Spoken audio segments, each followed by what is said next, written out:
All right, we'll go ahead and get started. Alors, bon, commençons. Bon après-midi. Je suis Amira Osman. Je travaille au niveau de la recherche et des politiques publiques à la dystrophie musculaire du Canada. Nous sommes très heureux de vous accueillir aujourd'hui pour ce qui est des voix dans la recherche et la participation dans des essais cliniques. Nous avons plusieurs présentateurs aujourd'hui, notamment des chercheurs au niveau des essais cliniques. Et nous avons partagé plusieurs questions avec eux qui nous sont souvent posées, notamment sur notre ligne téléphonique. Alors, nous allons commencer aujourd'hui avec Dawn Richards qui partagera son écran avec nous et elle nous donnera un aperçu d'ensemble sur les essais cliniques avant de passer à des exemples plus particuliers. Elle nous vient des essais cliniques d'Ontario. Merci. Merci beaucoup et merci de m'accueillir. C'est un plaisir pour moi d'être avec vous aujourd'hui. Alors, aujourd'hui, je vais vous donner certaines bases quant aux essais cliniques qui seront utiles pour le webinaire d'aujourd'hui. Alors, je suis ici au nom de Clinical Trials Ontario, essais cliniques de l'Ontario. Donc, je vais vous donner de l'information de base et aussi de l'information pour ce qui est de trouver un essai clinique. Et je pense que mes panélistes pourront vous donner aussi davantage d'expérience pour les maladies neuromusculaires. Alors, essentiellement, si l'OTC, Essai clinique Ontario, est financé par le gouvernement de l'Ontario. Et je suis donc dans cette province et je parle au nom des organismes qui financent la santé dans cette province, mais cela dit, l'information que je vous fournirai s'applique à l'échelle du pays. C'est assez semblable dans d'autres provinces. Alors, voilà. Alors maintenant, traitons de certaines informations de base sur les essais cliniques. Alors, qu'est-ce que c'est au juste un essai clinique? Alors, il s'agit ici d'un type de recherche qui implique des personnes et qui met à l'essai des interventions.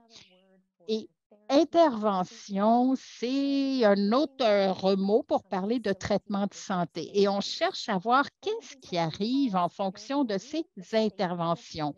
Elles sont conçues avec attention, puisque c'est un type de recherche qui implique des personnes, et puis on cherche à voir si l'intervention est sécuritaire, est-ce qu'elle aide à guérir des maladies, est-ce que ça améliore la qualité de vie, et donc les essais cliniques sont conçus différemment en fonction des questions de recherche auxquelles nous cherchons à répondre.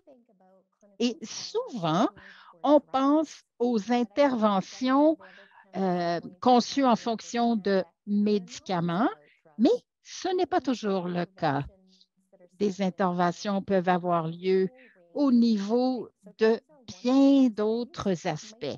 Alors, les drogues, c'est un aspect. Ça peut aussi être des dispositifs ou appareils médicaux, des types de chirurgie, de la radiothérapie, de l'imagerie ou autres procédures diagnostiques. Ça peut aussi porter sur le régime alimentaire et les modes de vie. Alors, je vais traiter de la base en lien avec les médicaments, mais sachez qu'il y a donc d'autres interventions qui font l'objet de recherche. Alors, pourquoi faisons-nous des essais cliniques?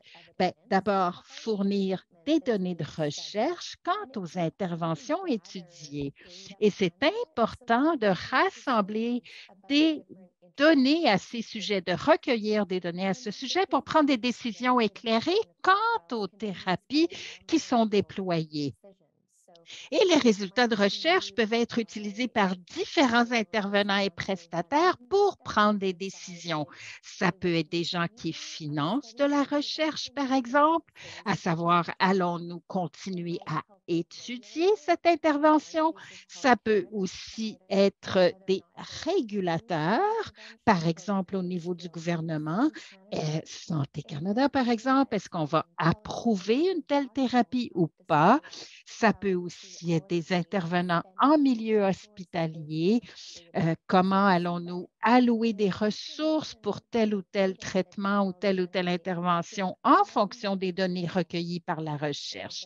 Donc, essentiellement, ça permet à plusieurs intervenants différents de prendre différentes décisions en fonction de ces interventions. Je vais maintenant parler des différentes phases d'essais cliniques pour ce qui est des médicaments. Généralement, il y a 4 phases. Elles cherchent à répondre à différentes questions.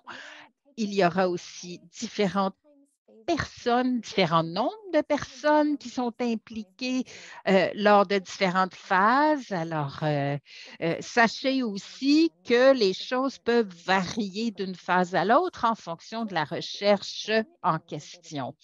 Cela dit, examinons maintenant chaque phase en fonction de certains détails. La première phase, c'est ici qu'un petit nombre de personnes reçoivent, par exemple, un médicament. On pense à cette phase comme étant d'abord chez les humains parce qu'elle est mise à l'essai avec des êtres humains.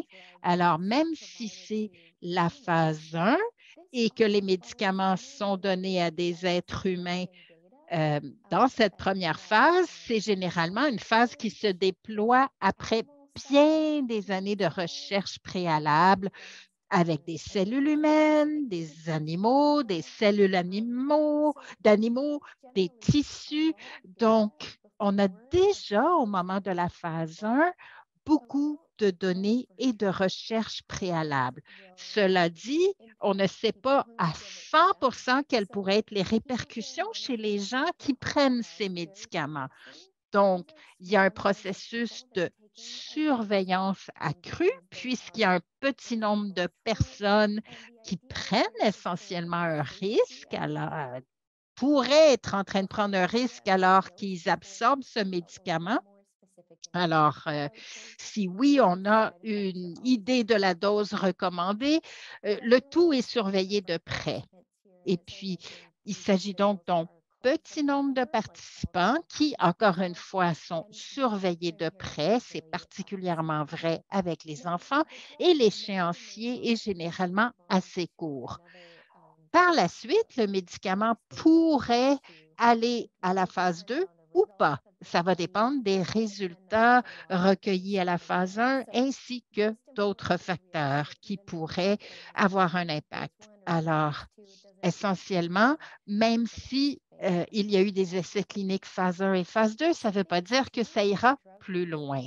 Alors, la phase 2, plus particulièrement, si le médicament sera à cette étape, ben, essentiellement, c'est généralement le médicament est donné à des personnes qui souffrent d'une condition particulière afin de voir si le médicament fait ce à quoi on s'attend chez ces gens.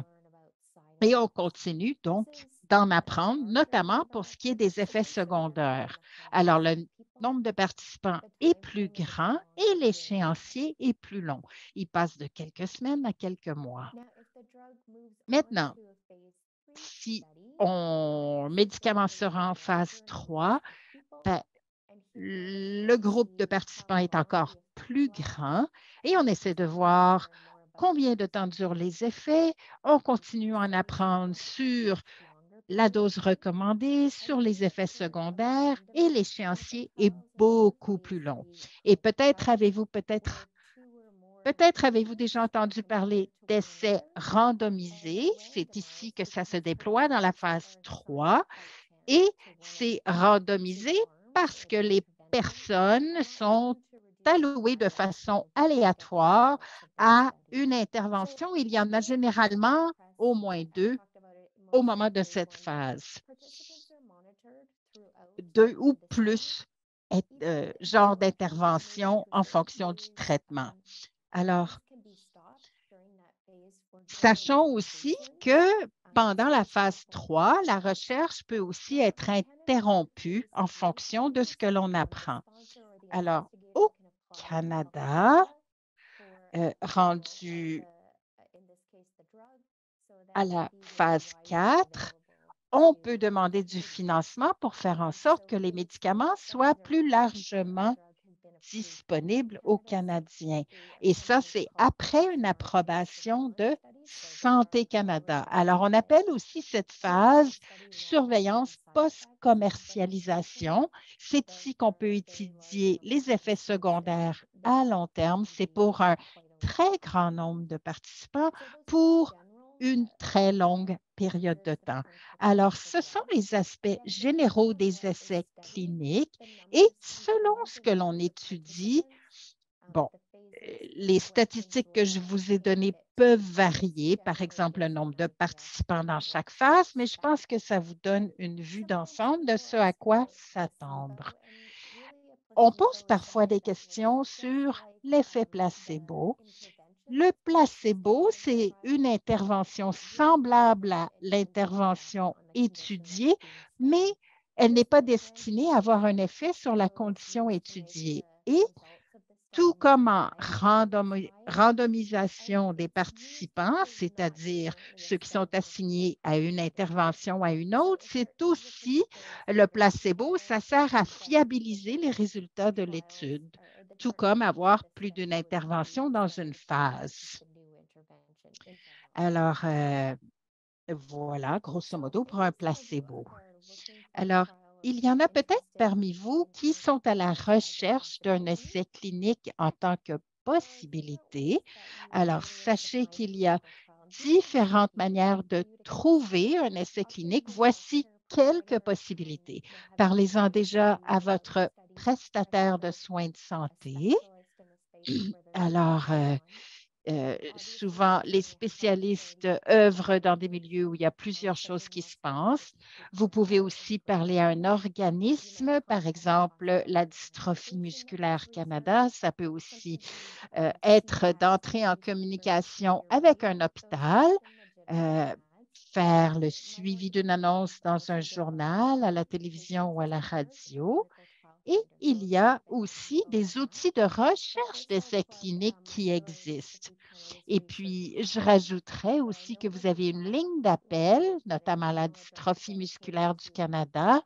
Alors, ligne téléphonique ainsi qu'adresse courriel. Alors, si vous avez des questions sur les essais cliniques, n'hésitez pas à utiliser ce numéro de téléphone et cette adresse courriel. Alors, ici, sur la diapo, on a une capture d'écran de notre outil de recherche d'essais cliniques et ça permet de chercher des essais cliniques dans les différentes provinces ou territoires au Canada, notamment. Et certaines personnes sont préoccupées lorsqu'il s'agit de prendre une décision quant à un effet clinique. Alors, écoutez, c'est une décision fondamentalement personnelle et cela dit, il y a certaines choses sur lesquelles on peut se pencher. Est-ce que l'étude est crédible? Quels sont aussi les frais? En fait, normalement, vous ne devriez pas avoir de frais à payer lorsque vous participez à un essai clinique. Si oui, posez-vous de sérieuses questions. Est-ce que c'est aussi une recherche qui est faite par un organisme connu qui a œuvré dans la recherche depuis un bon moment? Faites en sorte de voir si ça a été approuvé par Santé Canada, puisque Santé Canada approuve ces recherches.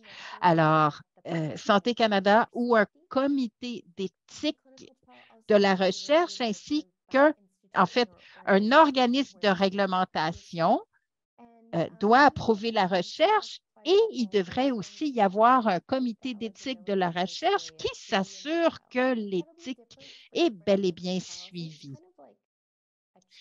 Et puis, il y a aussi des listes de critères d'éligibilité qui sont généralement fournis. Alors, assurez-vous donc d'être éligible. Pensons à certains sexes, aussi en fonction de médicaments que vous prenez peut-être déjà ou pas, et ainsi de suite. Donc, de s'assurer que les critères d'éligibilité correspondent à votre situation et n'hésitez pas à poser des questions quant à l'échéancier, quelle est la distance possible à parcourir pour se rendre sur les lieux. Alors, il y a plusieurs questions à poser et n'hésitez pas à les poser. Il faudra aussi sous-peser les avantages et les risques potentiels. Encore une fois, il s'agit ici d'une décision personnelle.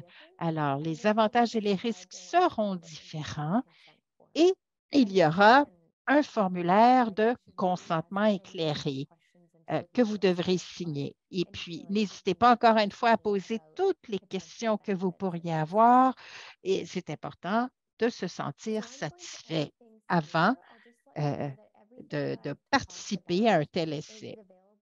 Alors, tout ce dont j'ai parlé aujourd'hui est disponible sur le site Web des essais cliniques de l'Ontario et cette information est disponible tant en français qu'en anglais.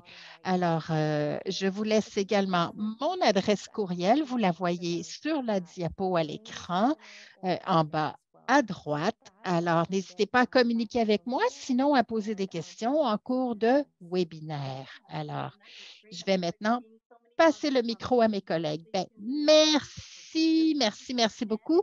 Je vois beaucoup de commentaires qui me sont envoyés, notamment par le biais du clavardage. Alors, maintenant, j'aimerais inviter Reshma Amin, qui est une respirologue à un hôpital pour enfants et chercheur aussi pour notre réseau de dystrophie musculaire ici au Canada.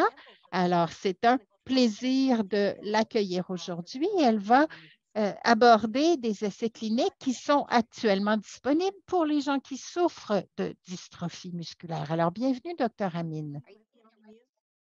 I think yeah, you'll just swap the screen on the display settings. There we go. Bon, excellent. Ben, bonjour. Bonjour à tous.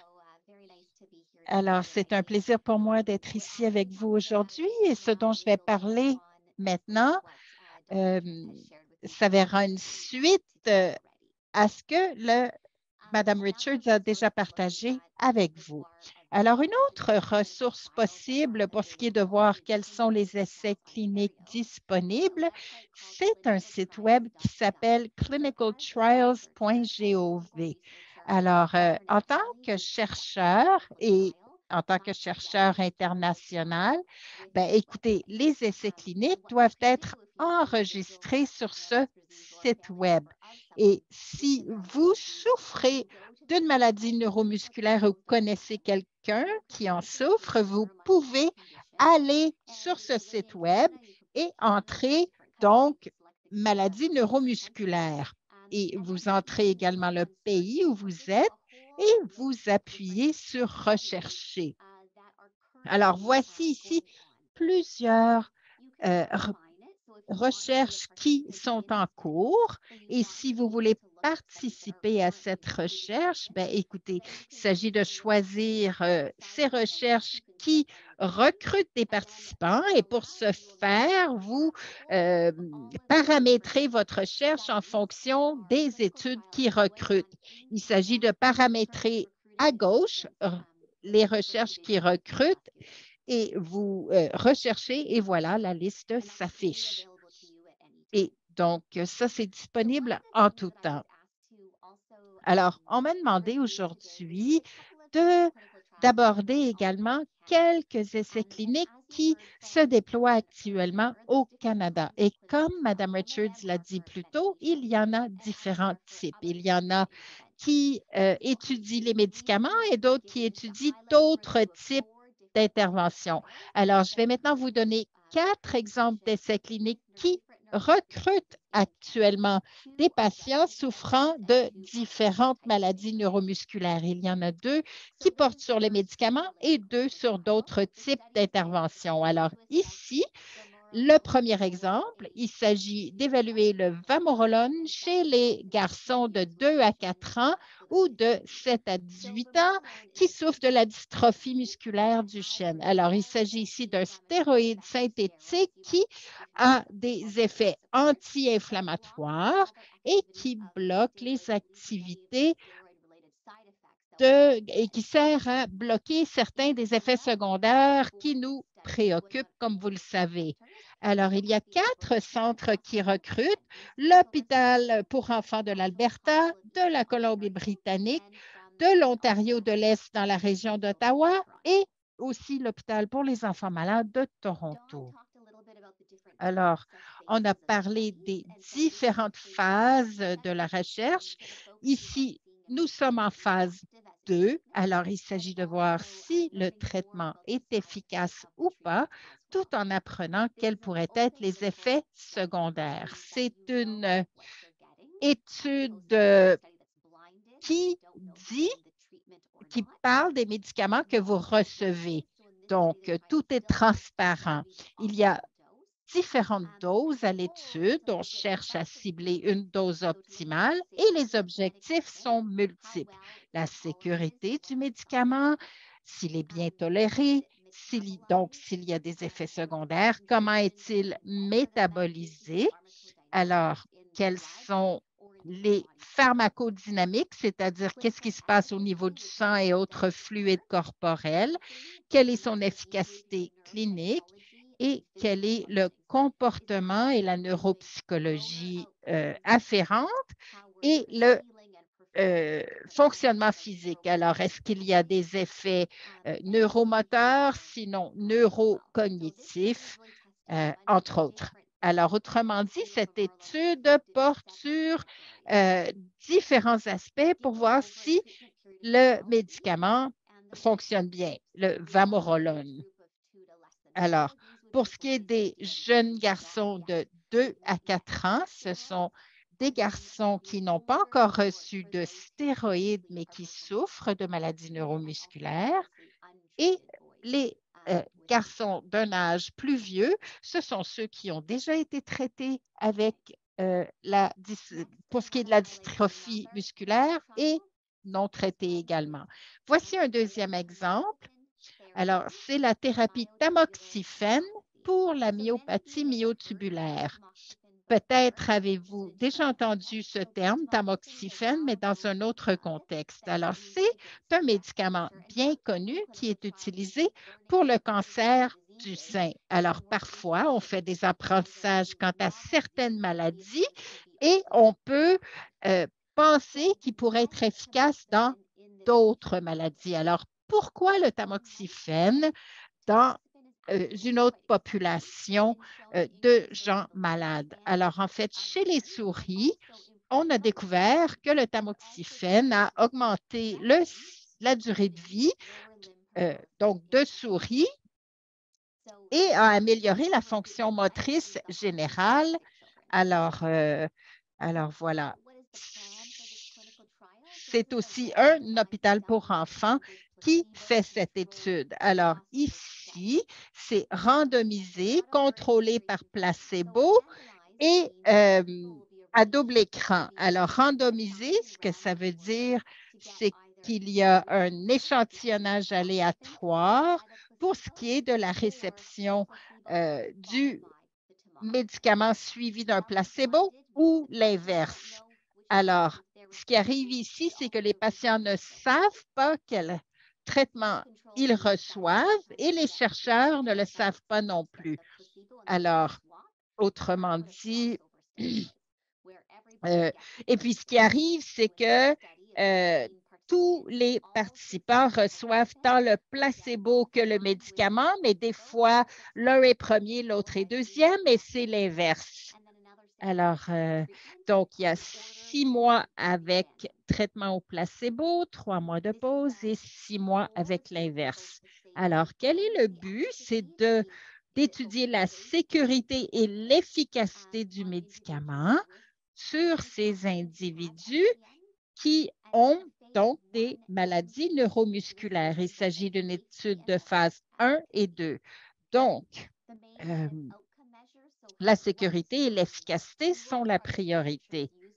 Et il s'agit aussi, donc, il y a des outils pour vérifier l'efficacité. On va regarder le fonctionnement moteur principalement, mais aussi des changements quant aux fonctions respiratoires et tout autre effet adverse. On mesure aussi euh, des mesures au niveau du fonctionnement de différentes fonctions corporelles et ou organes. Et puis, on regarde encore une fois les effets sur le poumon. Alors, ça, ce sont deux essais cliniques qui impliquent des médicaments. Maintenant, troisième exemple, c'est une intervention qui ne porte pas sur les médicaments. Alors, ici, il s'agit d'une étude pour le soutien des soignants pendant la pandémie. Alors, il s'agit de mettre en réseau les soignants qui souffrent de maladies neuromusculaires. Donc, elle vise les aides-soignants et il s'agit par le biais d'un système en ligne d'avoir des communications sécuritaires par le biais de clavardage de téléphone et de vidéos. C'est l'hôpital pour les enfants malades de Toronto qui fait cette étude. De nouveau, il s'agit d'une recherche randomisée. Donc, à ce moment-là, les participants sont assignés à l'étude de manière aléatoire, en toute transparence. Alors, êtes-vous, par exemple, dans un groupe de contrôle ou un groupe de soutien? Le groupe de contrôle étant rien de particulier pour pouvoir servir de comparaison. Alors, c'est un programme de 12 semaines et les participants sont jumelés avec des mentors et les participants et mentors peuvent communiquer entre eux, soit par message texte ou autrement, pendant une période de 12 semaines et il y a donc des discussions hebdomadaires avec les participants sur des sujets pertinents à tous. Alors, qu'est-ce qu'on cherche à mesurer? On cherche à mesurer l'autonomisation des aides-soignants. Alors, est-ce que le programme est dans ce sens? Est-ce qu'il y a un effet sur le stress et y a-t-il un effet sur l'anxiété et la dépression, toujours au niveau des aides-soignants? Le but est de recruter jusqu'à 100 participants. Finalement, le dernier exemple que je voudrais vous donner, c'est une étude qui porte sur une intervention qui n'est pas de type médicament. Il s'agit ici d'un programme de formation de 12 semaines, c'est-à-dire de renforcer le corps physique. Alors, c'est un programme de 12 semaines chez les femmes avec la dystrophie myotypique de type 1. Elle se déroule à l'Université de Chicoutimi, alors qui est admissible. Donc, c'est les personnes qui souffrent de DM1 qui ont entre 30 et 65 ans et qui peuvent encore marcher même s'ils ont besoin d'aide. Donc, un programme de renforcement physique de 12 semaines avec un retour aux activités normales 6 mois après après le début du programme. Tout est transparent et la cible principale, c'est de mesurer les changements dans la force musculaire et au niveau des genoux. De manière plus secondaire, on vérifie aussi ce qui se passe au niveau des hanches, au niveau des chevets, des changements dans ce qui se passe au niveau du sommeil, la santé mentale, et puis aussi on cherche la notation quant à l'index de santé de la dystrophie musculaire. On cherche 20 participants. Alors, voici 4 exemples d'essais cliniques qui se déploient dans différentes régions du pays. La conception des études est bien sûr différente, mais ça vous donne aussi un exemple de la portée des différents essais cliniques qui ont lieu dans notre pays. Ben, merci beaucoup. Souvent, on va dire, ben, écoutez, il n'y a pas grand-chose qui se passe au niveau de la dystrophie musculaire, mais des fois, il y a des essais cliniques un peu plus vastes qui peuvent également nous aider. Je vais maintenant inviter Angela Genge, qui est neurologue à McGill, pour continuer à vous fournir des informations quant aux essais cliniques. Alors, m'entendez-vous? Oui, d'accord. Alors, j'ai choisi, en fait, de vous proposer de me poser des questions et je pourrais y répondre plutôt que d'avoir une présentation organisée sous forme de diapositive. Alors, on m'a aussi demandé de parler d'essais cliniques en fonction des maladies neuromusculaires. En fait, ce que j'aimerais mettre de l'avant, c'est que c'est important de réaliser que nous sommes dans la meilleure situation possible aujourd'hui au Canada quant aux essais cliniques sur les maladies neuromusculaires. Il y a deux grands réseaux au pays. Et ce que j'entends par réseau, je parle en fait de groupes de cliniciens experts qui sont rattachés à différentes cliniques à travers le pays qui sont particulièrement impliqués pour ce qui est de recherche clinique, tout en cherchant à développer des essais cliniques qui sont bénéfiques aux Canadiens. Alors, chaque province n'a pas nécessairement les mêmes niveaux d'accessibilité, disons-le. Il y a des provinces où il y a plus d'essais cliniques, notamment pour les adultes qui souffrent de maladies neuromusculaires. Et il y a aussi des provinces où il n'y a vraiment pas grand-chose qui se passe. Et le fait que vous n'ayez peut-être pas accès à de tels essais cliniques ne veut pas dire que ce n'est pas disponible dans ce pays. Et je pense que les deux derniers présentateurs vous ont donné des adresses web qui vous permettent de trouver où ces essais cliniques se déploient. Alors, je travaille notamment avec des gens qui souffrent de telles maladies, les maladies neuromusculaires, alors la dystrophie musculaire, la LSS, la maladie de Lou Gehrig et aussi des neuropathies plus rares. Et actuellement, nous avons des programmes pour des patients qui souffrent de toutes ces maladies. Alors, il y a des essais cliniques divers et la possibilité de participer à des essais cliniques s'est certainement améliorée, notamment grâce à des cliniciens qui sont passionnés quant à trouver des solutions pour les Canadiens et faire en sorte que les Canadiens n'ont pas quitté le pays pour participer à de tels essais cliniques.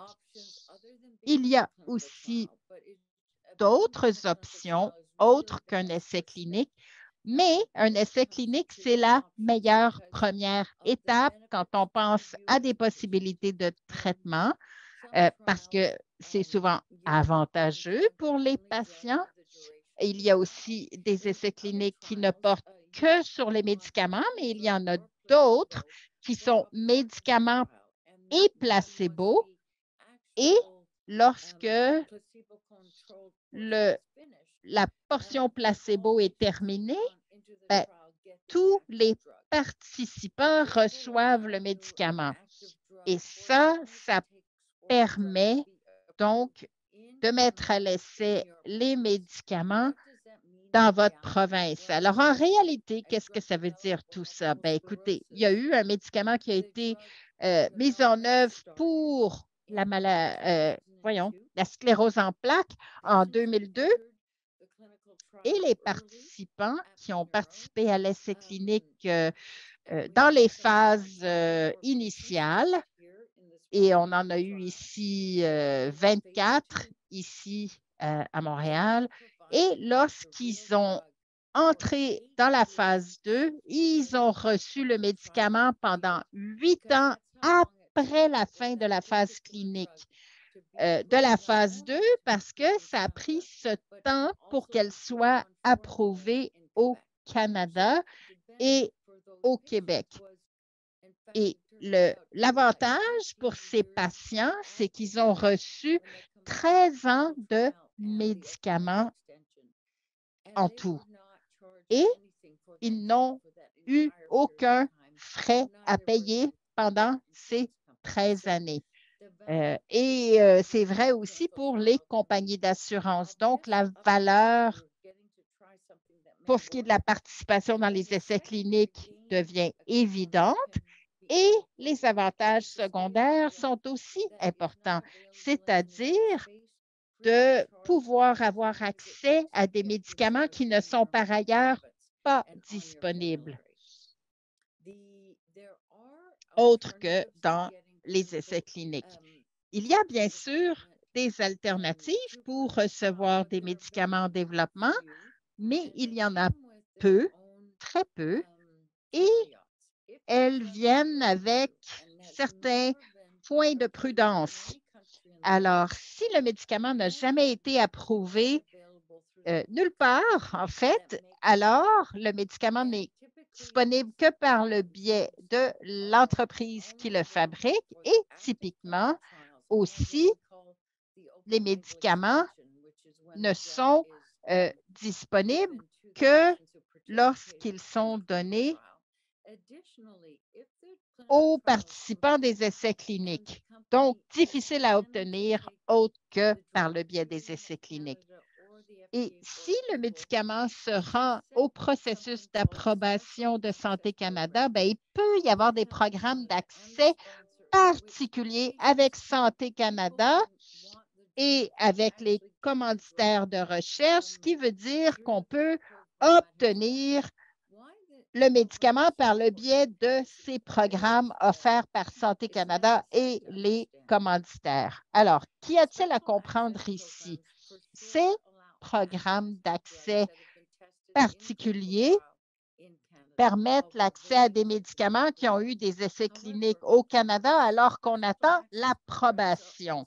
Cela dit, ces programmes sont aussi conçus en fonction d'expériences thérapeutiques qui ont été mises à l'essai dans d'autres pays. Alors, pour faire partie de ces programmes, ça implique que les essais cliniques peuvent avoir eu lieu dans d'autres pays que le Canada, par exemple au Japon, en Europe ou ailleurs. Mais les Canadiens ont accès aux médicaments. Donc, ça, c'est un mécanisme très important pour pouvoir rendre disponibles des médicaments qui semblent prometteurs pour vos conditions alors qu'on attend qu'elles soient approuvées. Alors, des exemples classiques. Alors, quand on pense à ALS, il y a Albrioza et un autre médicament. Alors, ça a commencé à être disponible par des programmes spéciaux d'accessibilité. Il n'y a pas eu d'essai clinique au Canada. Maintenant, une troisième manière d'avoir accès à des médicaments qui n'ont pas encore été approuvés, c'est un accès à portée étendue. Et ça, c'est très, ça, il y en a plusieurs aux États-Unis. Et ça permet d'avoir accès à un médicament qui est encore à certaines étapes qui rappellent les essais cliniques. Il y a des rapports à faire quant à comment on se sent alors qu'on prend le médicament, mais les essais cliniques ne sont pas tout à fait mis en œuvre. Alors, ça demande évidemment des consentements éclairés et il y a différents facteurs afférents. Encore une fois, ce genre de programme se déploie de manière régulière aux États-Unis, mais aussi en Europe. Ils sont plus rares au Canada, mais il y en a et il y a des Canadiens qui ont accès à ces thérapies expérimentales. Alors, au Canada, pensons quant à l'ALSS, c'est Tofersen et c'est un médicament qui est une thérapie, disons-le, qui porte sur les gènes et qui traite SOD1 ALSS, un sous-type de l'ALS. Et le mécanisme pour recevoir ce médicament au Canada, alors qu'on attend une soumission pour approbation à Santé Canada, c'est d'y avoir accès donc sur un programme d'accès dit spécial. Alors, il y a eu des obstacles pour accéder aux essais cliniques au Canada, mais il y a aussi des mécanismes qui existent qui donnent accès à certains médicaments, même s'ils ne font pas l'objet d'essais cliniques en ce pays. Alors, y a-t-il de l'espoir quant à avoir davantage de médicaments au Canada? Ben, je dirais que c'est important de comprendre que puisque la visibilité de sites d'essais cliniques s'est accrue ici au Canada, ben écoutez, c'est positif pour ce qui est de petites entreprises qui développent des médicaments et c'est favorable aussi pour les grands joueurs pharmaceutiques qui ont des succursales au Canada, notamment pour ce qui est de la recherche et notamment pour ce qui est des maladies orphelines. Parce que, écoutez, il y en a plusieurs maladies orphelines dans l'ensemble des maladies neuromusculaires. Et sachez que nous travaillons pour faire en sorte que plusieurs de ces programmes soient de plus en plus disponibles au Canada parce que tous les patients souffrant de maladies neuromusculaires devraient avoir la possibilité d'accéder à des programmes qui pourraient favoriser leurs conditions. Maintenant, si vous avez une maladie orpheline qui requiert des voyages pour participer à des essais cliniques, bien, sachez qu'il y a du financement qui peut être disponible à Terre-Neuve et que l'essai clinique se déploie à Montréal, ça ne veut pas dire qu'il n'est pas à votre portée. N'hésitez pas à en parler avec votre neurologue ou à parler avec les intervenants dans la clinique qui vous ont donné votre diagnostic. Alors, il y a des médicaments qui sont mis à l'essai tant pour des enfants que pour des adultes et on a convaincu une entreprise en ce sens on a cherché à les convaincre de venir donc faire de la recherche au Canada. Et donc, on a fait pression, du lobbying et les essais cliniques ont eu lieu, notamment avec des patients souffrant de MDC. Il y a eu des rencontres d'information et on a eu 100 patients souffrant de SMA qui ont donc pu participer à des essais cliniques. Alors, autrement dit, on a eu autant de patients qui voulaient le faire, de participer à des essais cliniques en fonction des maladies dont ils souffraient. Donc, il y a des choses notamment qui se passent à Montréal et du financement disponible pour voyager à Montréal pour mieux comprendre, pour avoir accès à ces médicaments tôt dans le processus. Maintenant, une autre question qu'on m'a posée. Alors, essentiellement, je réponds à des questions qu'on m'a envoyées préalablement à ce webinaire. Alors, lorsqu'un essai clinique ne se rend pas au bout, qu'en penser? Bien, c'est une question importante. Les essais cliniques sont ainsi conçus afin de recevoir l'information dont on a besoin pour pouvoir démontrer que le médicament est efficace en fonction de ce qu'elle vise à traiter. Alors, quand on cherche à modifier une maladie, par exemple le ALS, on montre, par exemple, que la progression de la maladie est ralentie. Si on cherche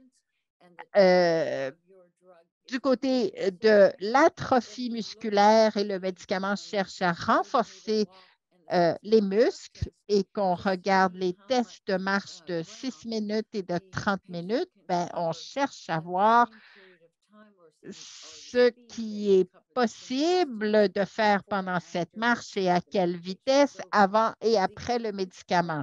Alors, les objectifs sont importants, mais il y a un autre niveau à prendre en considération. Alors, oui, on a peut-être eu des résultats qui sont significatifs au niveau statistique et éventuellement le médicament est approuvé. Mais si elle ne rencontre pas les cibles, ça peut être une chose, mais il peut y avoir des effets prometteurs néanmoins.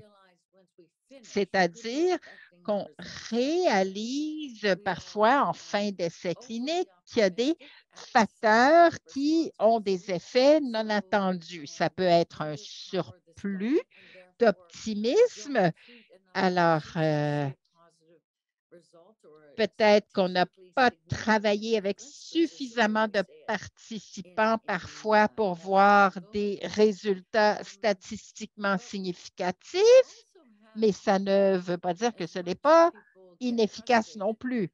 Et même si certains patients peuvent faire face à de la frustration, ben, sachez que Santé Canada et la FDA aux États-Unis se penchent sur nos résultats et je pense à une étude où les résultats finaux semblaient ne pas rencontrer les cibles, mais le FDA leur a dit, retournez à vos études, analysez vos données de nouvelles parce que peut-être qu'il y a des erreurs au niveau de l'analyse statistique qui n'est pas en lien avec l'efficacité du médicament. Alors, si vous ajustez la conception de l'étude en fonction des cibles, on pourrait continuer et ce médicament a été commercialisé et il est sur le marché depuis au moins 5 ans. Alors, il y a des cibles qui sont formulées en fonction de nos connaissances de la maladie et il peut parfois y avoir des cibles qui peuvent être rajustées et on cherche donc à démontrer les différents avantages quant au traitement de la maladie, ce qui se passe parfois malgré la formulation de cibles au départ des essais cliniques. Ben, merci beaucoup, Dr. Genge. Merci beaucoup d'avoir vulgarisé la situation pour nous. Alors, j'aimerais maintenant présenter Shailene Taylor, qui est quelqu'un qui a participé à des essais cliniques à l'extérieur du Canada et nous aimerions savoir quelle a été votre expérience en ce sens. Bien, merci beaucoup de votre invitation aujourd'hui. Alors, je travaille avec l'atrophie spinale musculaire type 2 et en 2015, je me suis inscrite à un essai clinique qui était phase 2, placebo sans transparence et c'était ma première expérience avec les essais cliniques et aussi comment je dirais qu'il faut se faire une tête, pour ainsi dire, face aux essais cliniques. Alors, cela a duré 2 mois et en 2018, j'ai vu qu'il y avait un essai clinique aux États-Unis pour Risdiplam et c'est un médicament et je voulais participer à cet essai clinique. Il n'y avait pas de d'autres traitements accessibles pour moi. Spinraza avait été approuvé, mais il n'y avait pas de financement pour les adultes et je savais qu'il y avait que les essais cliniques, ce serait une voie optimale pour moi pour recevoir des traitements. Alors, j'ai communiqué avec l'organisation. Il y avait un site web et j'ai fait en fait, je regardais ce qui se passait en fonction des essais cliniques et en fonction des traitements offerts. Alors, cela dit, ce n'est pas toujours possible de prendre un choix entre différentes interventions. Bref, j'ai communiqué avec les organisateurs de l'étude. J'ai commencé avec une première dose pour me qualifier pour un essai clinique et comme ce n'était pas financé par le gouvernement ou les assurances, ben écoutez, j'ai pas pu avoir accès et notre famille a commencé une campagne de financement et on a réussi à lever des fonds pour 150 000 pour que je puisse acheter ma première dose de Spinraza, pensant que je pourrais avoir accès à un essai clinique de 5 ans. Et lorsque j'ai reçu ma première dose, j'ai appris que les facteurs n'avaient pas été finalisés et que j'avais besoin de prendre 4 doses. Donc, ça voulait dire des centaines de milliers de dollars à lever si je voulais participer à cet essai clinique. Donc, ça, c'est parfois des choses qu'on ne connaît pas, c'est-à-dire, oui, les essais cliniques prennent en charge les participants, mais au préalable, il y a des exigences diverses, par exemple sur la fonction musculaire, le test Hammersmith, dépenser de l'argent. Donc, c'est beaucoup plus que de lever la main pour dire oui, me voilà, je suis disponible. Ça fait 32 fois que je me rends à New York pour des suivis d'études à partir du Canada. Et écoutez, j'ai dû réfléchir à tout cela en termes positifs, puisque c'est beaucoup de déplacements. Et je vous dirais que j'entrevois ça comme avoir accès à des intervenants en santé qui sont brillants. Et je savais aussi que sans un recueil de données de la part d'adultes, le médicament ne pourrait pas aller de l'avant. Donc, il s'agissait pour moi de me donner des éléments positifs pour continuer à aller de l'avant. Et je considère que grâce à des gens comme moi aussi, la recherche avance. Je rajouterais qu'il y a aussi des risques et des complications possibles.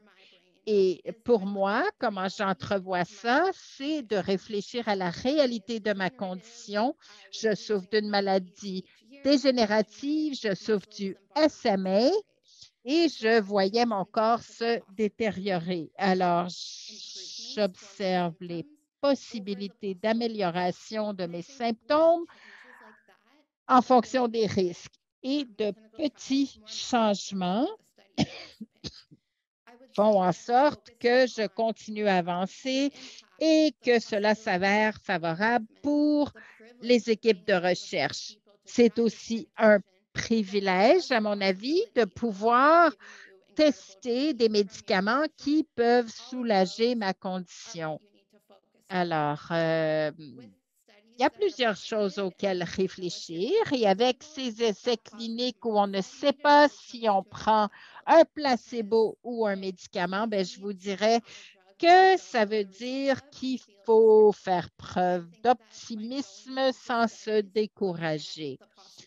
Mais d'entrer dans ces essais cliniques avec une ouverture, ben, écoutez, je pense que ça fait en sorte que ces essais cliniques sont plus faciles à gérer et au fil du temps, j'ai compris que j'étais très enthousiaste par rapport à ces essais cliniques, toujours dans le but de faire avancer les connaissances pour les gens qui souffrent des maladies comme moi et pour donc les gens qui souffrent de ces maladies neuromusculaires. En résumé, il y a beaucoup de choses auxquelles réfléchir. Ça implique plusieurs tests de santé. La vie tourne autour de ces essais cliniques, mais je constate que mon corps est plus fort qu'il ne l'était. Je ne recule pas depuis que j'ai commencé ces essais cliniques il y a 5 ans. Et ça, ce sont des points favorables qui m'inspirent. Et je reconnais aussi qu'il y a un certain désespoir qui existe dans les communautés de gens qui souffrent de ces maladies, étant donné la grande difficulté occasionnée par ces maladies et la difficulté de trouver des soins. Alors, je suis là pour vous dire, continuez. Je vous encourage à continuer, même si ça demande beaucoup de fatigue, même si ça peut être décourageant, mais au bout du compte, je dirais que je suis emplie de gratitude face aux essais cliniques et plus nous continuons à les appuyer, plus il y en aura au Canada et il y en aura pour des conditions plus diversifiées, des gens plus diversifiés. Alors, écoutez, je suis un livre ouvert quant à mon parcours et si je peux vous venir en aide, ça va me faire plaisir de le faire. Alors, je repasse le micro à mes collègues. Ben, merci beaucoup, Shailene. C'est tellement inspirant de pouvoir aussi entendre ce que c'est que le point de vue d'une participante à ces essais cliniques. Alors, on a quelques questions et tout en étant conscient du temps qui file, bien, écoutez, la question est pour Madame Richards. Vous avez donné des nombres de participants au niveau de différentes phases. Mais est-ce que cela est un peu différent lorsqu'il s'agit de maladies neuromusculaires qui, notamment, sont parfois des maladies orphelines? Bien, merci, c'est une très bonne question et je la renverrai à nos cliniciens qui sont avec nous, mais c'est vrai que le nombre de participants peuvent être moindres pour certaines maladies. Alors, Dr. Amin a donné des exemples avec le nombre de participants qui étaient peut-être moins élevés que prévu, mais je demande à mes collègues de bien vouloir s'exprimer en ce sens. Bon, ben oui, d'accord, merci. Je vais prendre le relais. Pour ce qui est des maladies orphelines, oui, il faut faire preuve de créativité lorsqu'on pense aux échantillonnages de participants, mais il y a aussi beaucoup de personnes bien intelligentes et bien créatives qui ont pu reconcevoir certaines études de recherche pour s'assurer qu'elles soient rigoureuses et font avancer les choses, même si le nombre de participants est moindre. Il y a aussi des études où certains patients sont tant dans le groupe de contrôle que dans le groupe de traitement et qui rapportent les différences. Alors, autrement dit, il y a des manières de faire. Il y a même des essais cliniques qui existent pour un patient. Alors, parfois, on fait appel à nos collègues pour pouvoir réfléchir à la conception de leur recherche tout en étant pratique, parce qu'il y a des maladies pour lesquelles on n'a pas des milliers et des milliers de gens malades. Oui, ben écoutez, le temps file, mais il nous reste une question qui nous revient souvent. Alors, je poserai peut-être la question à Dr. Genge. Il y a des gens avec le OPMD au Québec qui cherchent des essais cliniques au Québec. Est-ce que vous connaissez des essais cliniques qui recrutent en ce sens en ce moment? Ben, merci.